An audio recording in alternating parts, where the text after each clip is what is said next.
episode ng another episode ng ating pamorningan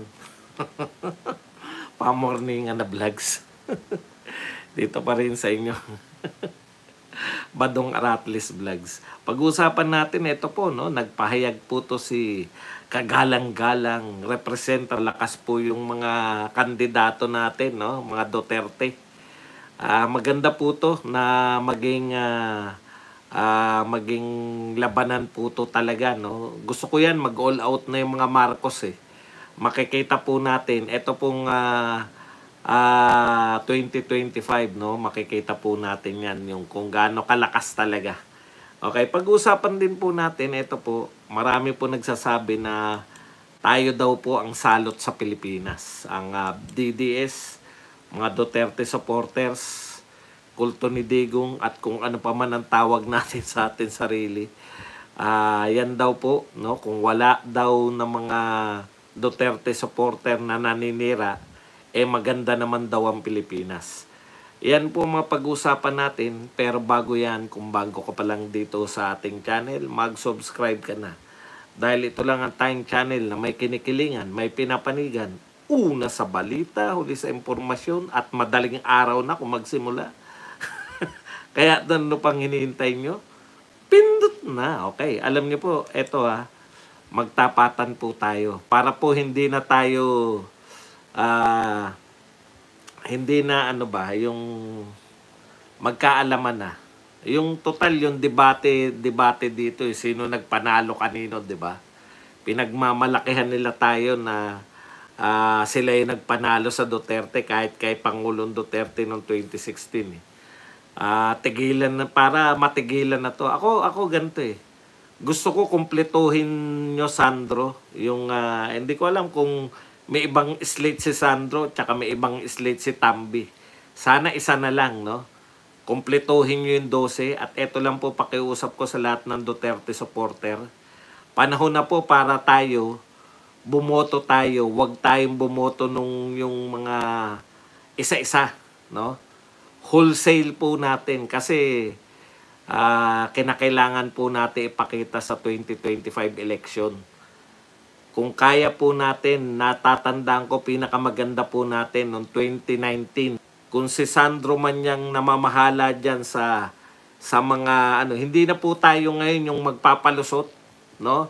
Yung papalusotin natin yung isa-isa. O total, ito naman hindi na po dapat gano'n, no? Dapat solid. Tandaan natin, ganyan lang po yung kampanya natin na wala na po tayong dapat na pinalulusot kasi ang lalaki po ng ulo eh. Real talk po, no? Nanalo lang dahil kay Sara Duterte, nanalo lang dahil dinikit nila ng dinikit yung kanilang sarili sa mga Duterte. Si Senator Amy nga aminado na ganun yung naganap eh, no? Hindi kung may separate po, kung may separate si Sara Duterte at saka si Tatay Digong na susuportahan, na sana, wag naman sana maganap. Kasi ganyan po yung nagaganap nung nakaraan. Basta po, wag na po tayong bumoto nung nasa slate nila. Halimbawa, Soto pa yan o kung sino pa man yung mga gustong tumakbo under sa kanila. Kahit po pang ilang number niyan sa survey, wala po tayong iboboto. Isolid po natin na Duterte. O kaya, kung mamimili tayo sa pagitan, kasi makakalusot at makakalusot po yan pag hindi po tayo nagkumpleto ng slate natin. Pag may pinalusot po tayo dyan, ayan po, no? Isolid talaga natin, pakita talaga natin na hindi lang tayo hanggang tokis, hanggang social media lang, no? Pakita talaga natin sa boto. Kasi ibang uring tao tong mga to, no?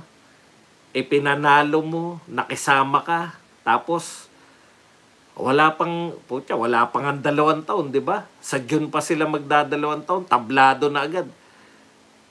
Grabe po pag nakatikim ng kapangyarihan. Napakatagal po nila na nawala sa limelight. Nakatikim lang po ng kaperasitong kapangyarihan.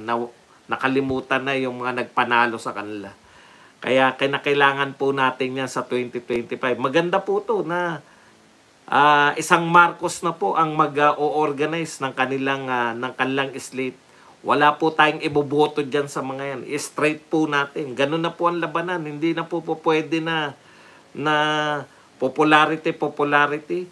Kahit popular si Pacquiao, pag hindi pumasok sa atin, kahit popular si Lacson o si Tito Soto o kung sino man yung mga popular na ayaw sa atin, wag po na yung iboto. Pag hindi po sila guest candidate kay Pangulong Duterte o kay Sara Duterte, hindi po natin iboboto yan kahit gaano sila kapopular. Wala rin naman po silbi. Di ba? Hindi rin naman sila siyempre, pasok. At lagi silang pasok, yan tatlo na yan. Kahit po hindi pasikat yung i-endorso ni Tatay Digong at ni Sara Duterte, dun po tayo. Wag po yung popular. Kung kahit gaano ka popular si Tito Soto, si Lacson, si Pacquiao, yan tatlo na yan, sigurado lahat ng lahat ng survey pasok eh. Kung sila po ay hindi papailalim sa mga Duterte, wag nating iboto. Ganun lang kasimple para masolid natin. Kung ngayon pa lang, botohan pa lang, ayaw ng pailalim, paano yan? 'Di ba? Imagine niyo po yung sakit ng ulong mga senador yan. Pag nanalo yan na hindi nag-guest candidate kay Pangulong Duterte at doon po mailalim kay Sandro o kaya kay Tambi, iyari tayo balang araw diyan. Tandaan nyo, pwedeng i-impeach si Sara Duterte, pwedeng umentra sila sa ICC. Kaya siguraduhin po natin ang atin pong mga kandidato. Okay? Wala, naniniwala kayo sa Smartmatic na yan. Alam niyo yan, sabi lang nila yan para ayaw nilang maniwala naman kayo dyan. Natalo sila. Alam po ninyo, kung wala kang kakayahan na mga mag-hire ng mga marurunong sa computer at computerize yung election, wala kang karapatan tumakbo. Ganun lang po kasimple yun. Hindi ako naniniwala sa mga ganyan-ganyan kalokohan. No? Kung dinaya sila, si Sara ba sa tingin nyo, dinaya si Kiko? Utang. Si Robin Padilla, dinaya si Sheljok, no? Baka tumakbo si Tatay Digong. Takot na takot. Takot na takot. Ito po, maganda po yung panawagan, no? Kaya lang, panawagan lang to ni Aquilino Coco Pimentel. Wala naman tatalima dito. Pero maganda po itong panawagan na i-adapt natin. Sana po sa pamamigay ng mga ayuda, wala po dapat mga politiko. Yan po yung pagkakaiba ng panahon ni Duterte. Nung panahon po ni Duterte, wala naman pong umepal ng mga senador, congressman, di po ba? DSWD. Kung ayuda yan ni Mayor, si Mayor. Kung ayuda yan na pinadaan sa DSWD, DSWD. Kita nyo po, maayos. Nakatanggap po karamihan. Yan yung pagkakaiba. Ngayon, putya, panay mukha nila, panay. Sila yung mga nag-aabot, akala mo kanilang pera eh. Hindi po ba? Maganda na yung sistema dati. DSWD. Doon sa may 4-piece at saka doon sa ayuda. Yung meron din yung dole namimigay. Nakarating sa tao. Hindi po ba nakarating? Ang dami.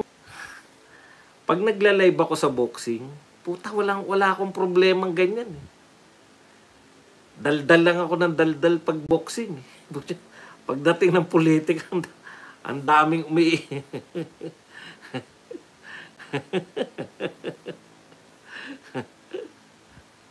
Hindi ko rin po maintindihan. Pag sa ano lang po sa boxing, tuloy-tuloy pang away ko sa boxing.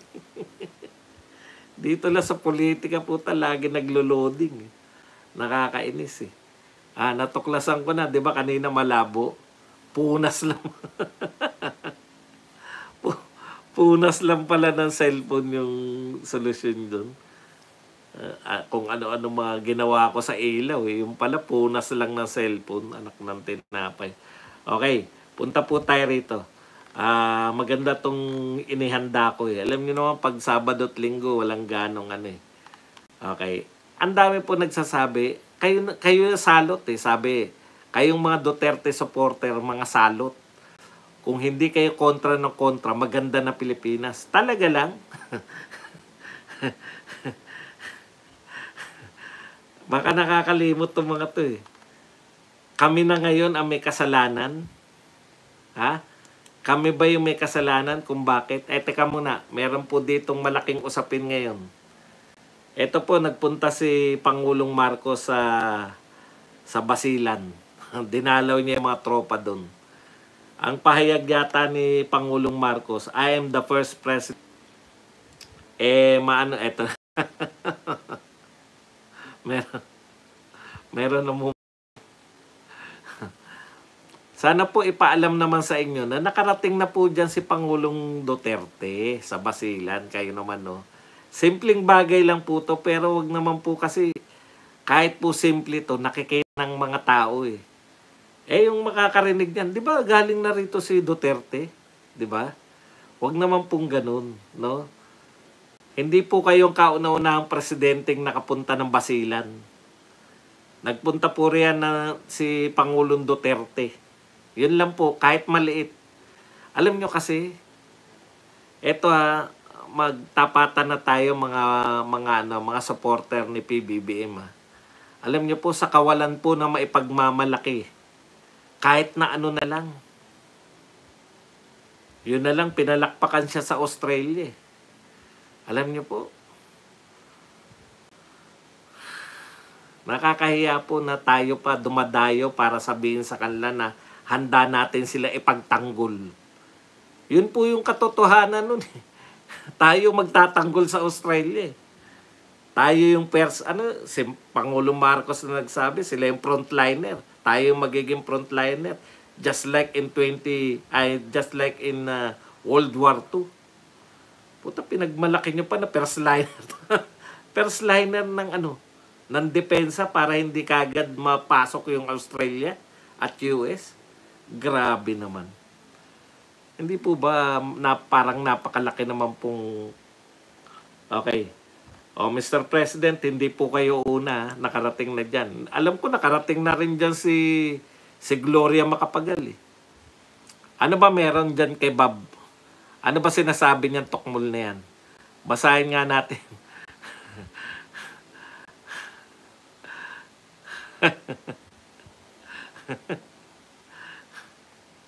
Mga pauso. Okay, hindi po kayo ang first. Ibentang pangalan ni Inday. No? Nadudual na sila kada post. Alam po ninyo, no? Piloso Potasio, matagal na itong bumabanat sa atin eh. Hirap na raw yung mga DDS sheet na pabanguhin at ibenta mabahong pangalan ni Inday. Alam nyo, sana nabubuhay naman kayo sa katotohanan, no? Si Inday Sara Duterte, number 1 sa lahat ng survey. Ulit, ang problemahin nyo, paano nyo pababanguhin? Kasi kung 37% si Sara Duterte, yung tambalos-los nyo, wala pang 1%. 0.8% lang. Hindi ba kayo nahihiya? Ang kinakantsawan nyo na mahirap, mahirap pabanguhin ang mabahong pangalan ay number 1 sa lahat ng survey. Tanga ba talaga kayo? Ano ba laban nyo? Perdegana? Yung panalo, yung talunan? Mga bugukan po siya. Number 1 sa lahat ng survey, sasabihin nyo, ang bantot. Paano pababanguhin? Mga bugukis. Okay.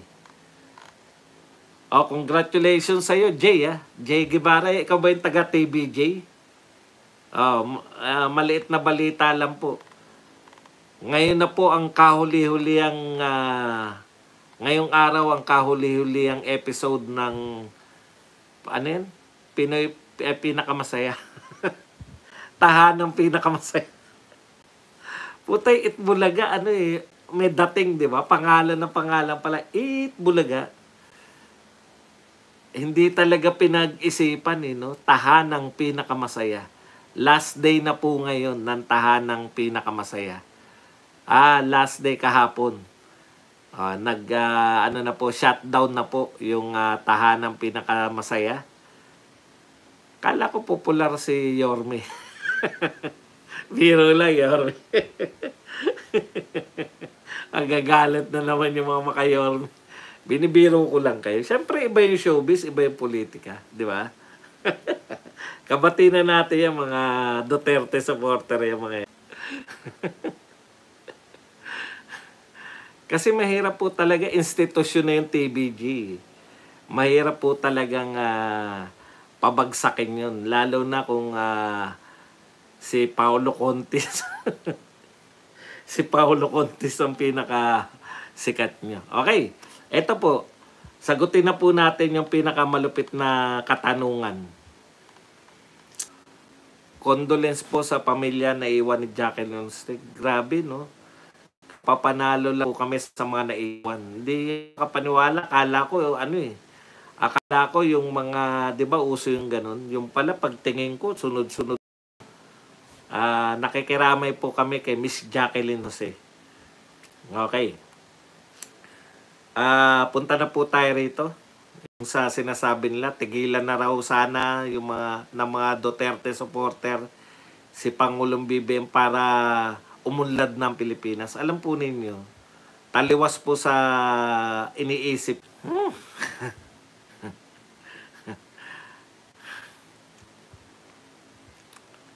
Mahirap po yun eh. Nangako kayo tapos syempre, aasahan na ng mga tao. Kabaliktaran eh.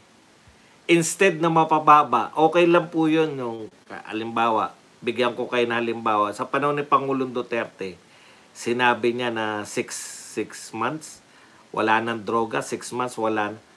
Pero alam namin na dun papunta yung may direksyon eh. Tumatahimik yung kapaligiran, no? Ito po yung direksyon, pabaliktad eh. Hindi po kami nagsabi ng 20 pesos na bigas. In fact, yan yung sentro ng panunungkulan, yan yung sentro ng sinentrohan ni Pangulong Marcos. Yung mapababa yung presyo ng bigas. Anong patunay niyan? Kaya niya nga hinawakan yung Department of Agriculture eh. Bakit kami sisisihin nyo kung hindi niya napatupad o palayo tayo ng palayo dun sa pangarap na 20 pesos na bigas? Hindi namin kasalanan yan. Okay. Pabaliktad kayo eh. Kay Duterte, palapit eh. Pawala yung droga, pawala yung mga addiksyones. Sino ba binoto ko? Paulit-ulit ka. BBM Sara po ako. Binoto. Okay. Kami ba'y nagsabi ng 1 milyong pabahay? Di naman kami nangako niyan. Kung hindi nyo po napatupad yung 1 milyong pabahay, bakit kami ang sisisihin nyo, mga Duterte supporter? Hindi kami yan. Kagagawan nyo yan kung wala kayong maipatayo. Bakit? Hindi ba kaya kayo biyahe ng biyahe yung Pangulo natin? Kita nyo, napakamagalang ko ha. Pangulo natin ha. Hindi ba kaya biyahe yung Pangulo natin dahil naghahanap ng foreign investors? Kasalanan ba namin kung wala kayong maipatayong 1 million? Hindi nyo maituloy yung build better more? Hindi amin yan. Dahil nagawa yan ni Pangulong Duterte. O bakit kami dahilan kung bakit ang Pilipinas ay hindi umuunlad ng Pilipinas? Biyahe ng biyahe para maghagilap ng foreign investors. Tapos, Ang nangyari, kabaliktaran, imbis na dumami, imbis na magpositibo yung foreign investment, ngayon balitang-balita. Negative. Palabas yung pera sa Pilipinas. May pumapasok pero mas marami yung palabas. Kami ba yan? Kahit tumahimik kami, wala pa rin po, hindi kami yung dahilan ng foreign investment, hindi pagpasok dito ng foreign investors. Huwag nyo kaming sisihin. Kami ba'y nagpalusot ng akap? Ha? Ano na nga yung kahulugan ng akap? Ni kahulugan, hindi ko pa alam. Ayuda para sa kapos. Basta yun, yung akap na 20, ilang billion ba yung akap? At 176. Eto ngayon ko lang nalaman, kababasa ko rito. Akala ko yung pinuputak nito ni Ted Filon. Yung pala, may figure pa pala. Hindi ko kasi ganong napapakinggan. 176 billion. Bukod po sa pinalusot nyong akap, na magkano na nga yung akap? 26 billion ba? 176 billion na naman yung pinalusot pala sa DPWH. Paano nyo inaprubahan yung budget na walang paggagamitan? Biruin nyo, basta nila ibigay, DPWH, inyo na yan. Tinanong ni Ted Filon Sabi ni Ted Filon, saan nyo gagamitin tong 100? Hindi pa namin alam. Ganon din yung akap, di ba? Tinanong yung DSWD, paano pamimigay yan? Hindi pa nila alam. Yung abogada, di ba? Meron yung abogada na recruit. Estudyante pa lang siya, na-recruit na. Matalino, naging abogada pa kahit na siya ay miyembro na ng grupo na yan. Naging abogada pa, ganun katalino. Nasayang ang buhay ngayon. Tigok na. Yan yung ayaw ni Sara Duterte. Kaya siya nanghihingi ng confidential fund para yung mga estudyante sa high school hindi ma-recruit ng mga to. Dahil paubos sila, kinakailangan nila mag-recruit ng marami. Kami ba may kasalanan yan? Na inuunan nyo yung ponduhan, yung wala pang paggagamitan? 176 billion. 176 billion na naman pala yung DPWH. Wala pa po yan kung ano ipapatayo, wala pa. Pero binadgetan nyo na. Kami ba yan? Kung bakit nagagalit sa inyong tao? Kami ba si Ted Filon? Alam nga naman hindi matuklasan ni Ted Filon. Maaari bang hindi matuklasan yan ni Ted Filon? Imposible. Ito ang problema Pag natuklasan, katulad yan, nakita ni Senator Amy na may mga insertion sila sa budget. Sinisi pa si Amy, pumirma ka na, hindi mo alam. Puta yung ang lalakas ng loob Alam mo yung nagpalusot ka, pinalusutan mo, tapos nung pumalag yung pinagpalusutan mo, puta pinalusutan nyo kami tatanga-tanga kayo Pumipirma kayo ng hindi nyo alam na napapalusutan namin. Ngayon lang po na mga uri ng tao. Sila na yung nagpalusot nung Okay. Kami ba yung nag-helicopter? Sa gitna ng traffic, nararamdaman? Kami ba yung nag-helicopter maka-attend lang ng konsyerto? Imagine niyo. Kami yung dahilan yan? Bakit kami sisisihin nyo sa nangyayari sa Pilipinas? Galit na galit yung mga tao sa traffic. Miss kayo nag-concert, yung Coldplay. Sabi niya, grabe traffic dito. Ito pinaka-worst na traffic. Kami ba dahilan ng worst na traffic? Pwede nyo sabihin, Duterte kasi. Hindi po. Maling paninisi yan. Duterte may kasalanan ng mga nagaganap ngayon. Kalokohan. Uy. Palobat ako, palobat. Papalit tayo na mic kasi itong dito nakakapag ano eh.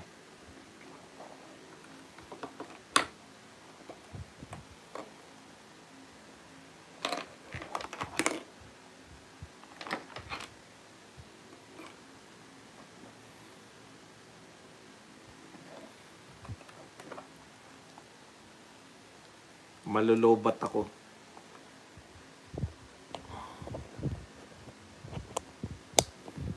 Nag-helicopter. Para pag tinanong mo bakit po kayo umati ng concert kahit na ano masasabi nyo, maraming umaangal na sila ay nahirapan pumunta sa Philippine Arena pero kayo naka-helicopter pa. Ay, unmissable yan. Kami ba yung yung hindi dumadalaw sa mga sundalong namatayan? Bakit kami sisisihin nyo kung bakit nagkakaganitong Pilipinas? Kami ba yung nagpasa ng Maharlika Bill? Kami ba yung nagpasa ng Maharlika na wala namang may gusto at tiyatya ngayon na pinagpipilitan kahit ayaw ng mga tao? Sa amin nyo isisisi? Yan ang mga problema natin. Hindi yung pag-angal ng mga Duterte supporters. Kahit hindi kami umangal, nagsusulong kayo ng tiyatya. Buti nga umaangal kami. Nalalaman ng mga mamamayan. At higit sa lahat, kami ba nagdala ng surot at saka mga daga dyan sa NAIA? Ngayon, malupit ngayon. Parang isinisisi na sa atin. Parang tinatanim. Parang tanimbala yung Eto sagutin ko yan, no? Alam nyo, wag kayo masyadong mag-imagination. Kasi ang balik niyan sa inyo din Ibig nyo sabihin, kung maniniwala yung mga supporter nyo sa inyo na tinanim yan ng mga DDS yung surot tsaka daga, ibig nyo sabihin nalulusutan kayo. Mas malala po yun pag inamin nyo na nalusutan kami ng surot, nalusutan kami ng daga, may nagdala dyan ng daga, pinakawalan sa airport na mga Duterte supporter. Hindi pa-privatize na nga po Alam nyo mas hindi po kapani-paniwala yan. Yung willing kayong wasakin yung reputasyon ng bayan para lang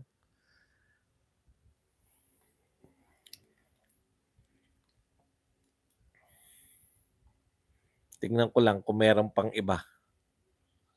Basilan. Okay na yan. Basilan.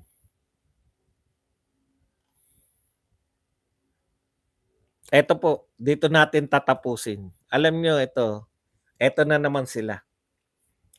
Balita to.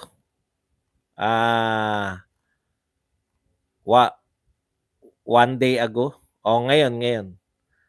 File photo. Yan. Manila, Philippines. The Fortune 500 cavalry is coming. At least 30 top American CEOs from major corporations are joining U.S. Commerce Secretary Gina Raimondo in landmark presidential trade and investment mission to the Philippines from March 11 to March 12 this year, etc. etc. Okay. So pinagmamalaki nitong mga to na papasok daw dito yung ilang mga kumpanya ng Amerika para pag-aralan kung paano sila makakapagpasok ng mga negosyo dito sa atin. Wala naman pong problema, 'di ba? Kaya nga umiikot si Pangulong Marcos Kaya lang wag nyo kaming sasabihan ng ganito. Ito kasi kagad no? Papasok pa lang, makikipag-meeting pa lang, wala pa pong naitatayo kahit isang pabrika. Ito na kagad ang sinasabi sa atin. Ganito pala sabi nila weak na Pangulo, pupuntahan ng US 30 CEO para sa Presidential Trade and Investment Mission. Hindi kaya noong mga nakaraang administrasyon, pero kayang-kaya sa admin ni PBBM. Alam nyo, nakakasawa na kayo eh. No? Nakakasawa na sagutin eh. Isa lang ang pakiusap ko sa inyo, huwag niyong ikukumpara yung mga ginagawa ni PBBM kay Pangulong Duterte kasi magmumukha po kayong tanga. Si Pangulong Duterte, nanawa po kami.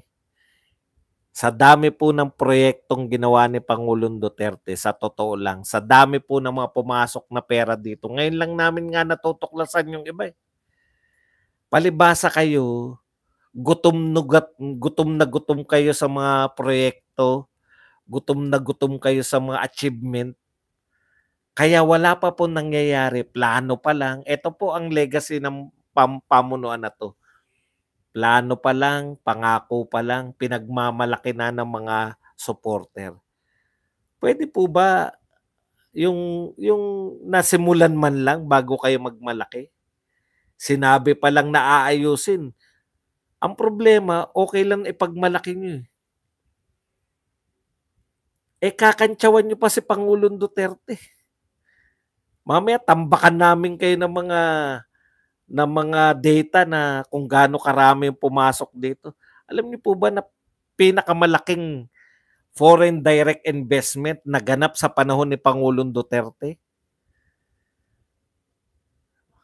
Yun po ang katotohanan. Hindi pa, lahat po ng presidente yun. Kaya ang unlad-unlad ng Pilipinas na eh. Papunta na sana tayo kung hindi lang po nagpandemya. Nako, malayo na po tayo. Nagpandemya lang talaga. Talagang kinakaya lang, mahusay lang talaga tong presidente na to eh. Sa inyo, sa totoo lang, wala pa pong major na sakuna. Wala pang major na sakuna. Kaya isa lang po pakiusap po itong 2025, isiro natin yan. Kung paano po natin siniro yung mga dilawan nung 8 diretso, isiro po natin lahat ng ikakandidato niya ni Tambaluslos at saka ni Sandro Marcos. Yan lang po ang ating topic. Pwede na po natin buksan ang ating pong himpilan dito po sa inyong mga katanungan. Siguro pagsabay, kita nyo ngayon, titignan natin pag nagkakainan ng